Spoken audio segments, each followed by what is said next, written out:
Continuamos con nuestra materia de hermenéutica bíblica en la sesión número 8. ¿Estamos bien? Ya vamos a las 8 tan temprano.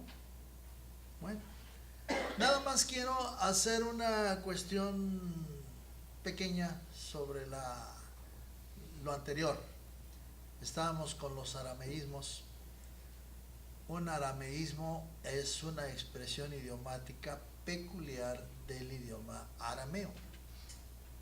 Este fue un idioma que hablaron los judíos en Babilonia, pero que lo siguieron hablando, y en el tiempo de Cristo se hablaba el arameo, el griego y también el latín. Era una verdadera revoltura ya ahí, pero eso se hablaba. El griego que se hablaba era el griego popular, el griego que se puede decir del pueblo, el koiné. Y el arameo era un lenguaje familiar.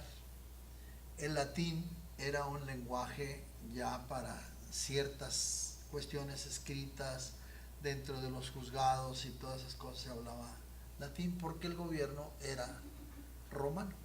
¿Ok? Entonces, ahorita quedamos ahí con algunas expresiones en el arameo, unas citas que vimos, y tenemos una expresión bastante común, bastante oída en profecía, que la vemos en escatología, que dice un tiempo, dos tiempos y la mitad de un tiempo. Esta es una expresión aramea, se refiere a años. Es muy difícil entenderla si la queremos ver literalmente, o si no entendemos que es un arameísmo y que significa precisamente un tiempo es un año, tiempos 2 años y medio tiempo, medio año. Entonces, si entendemos bien la expresión del arameo, entendemos que son 3 años y medio. Esto es muy importante para interpretar cuando vemos este asunto de lo que llamamos la gran tribulación, los 3 años y medio y 3 años y medio que completan los 7 de la semana llamada de la gran tribulación. Entonces, ya saben ustedes que un tiempo, 2 tiempos y la mitad de un tiempo significa 3 años y medio porque es un arameísmo. ¿Ok? Pasamos entonces a la sesión número 8. Y en esta vamos a hablar de leyes y reglas de interpretación. Ya hablamos de la interpretación literal, ya hablamos de la literaria. En la literaria hablamos de los tipos y de los símbolos y y expresiones idiomáticas. Ahora vamos a ver las leyes. Hay leyes y reglas que rigen la interpretación de los textos, hermano, en general. Todos los textos que requieran interpretación tienen que estar sujetos a leyes y reglas. Entonces, nosotros estamos viendo hermenéutica bíblica, entonces estamos tratando de la interpretación de la Biblia. Por lo tanto, las leyes y las reglas que intervienen aquí se tienen que ajustar a la Biblia en ciertos casos, en ciertas formas, pero la base de esas leyes es general, se aplica a todo. Existe la ley conocida como ley de doble referencia. La ley de doble referencia, hermanos,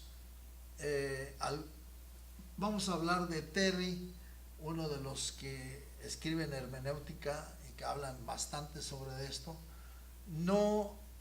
Él dice que no hay tal ley de doble referencia, pero él utiliza otra forma para lo mismo que se entiende como doble referencia. Entonces no hay problema en eso. Si él dice que no hay, que diga que no hay. Otros dicen que sí hay, pues vamos a ver en qué coinciden unos y otros. ¿Ok? Entonces, ¿en qué consistiría la ley de doble referencia? Si alguien me quiere decir, viendo ahí. Adelante. ¿Digo un ejemplo?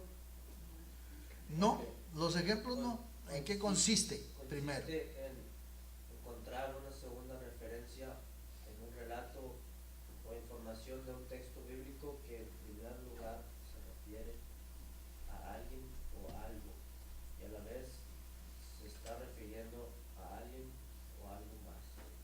a la vez que se refiere a alguien o algo, se refiere a alguien o algo en otra parte, en otro momento, en el futuro, en fin, se refiere a otros.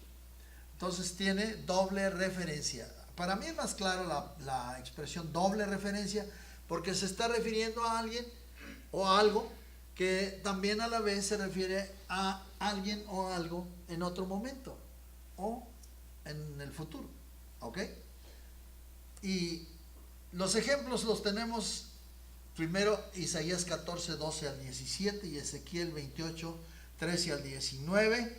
Y luego tenemos también en Daniel 8 y 9, Mateo 24. Y estos nada más son unos ejemplos, no son todos. Entonces ahí vamos a leer primero Isaías 12, 14, 12 al 17.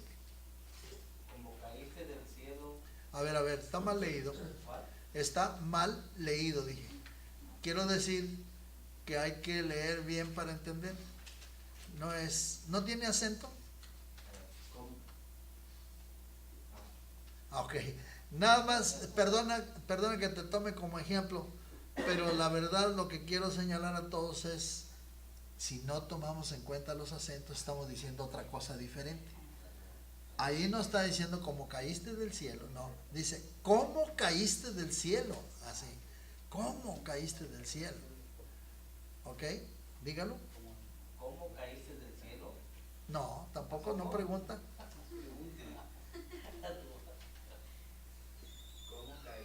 ¿Cómo caíste del cielo? Adelante, siga leyendo. Ahí lo tiene en su Biblia.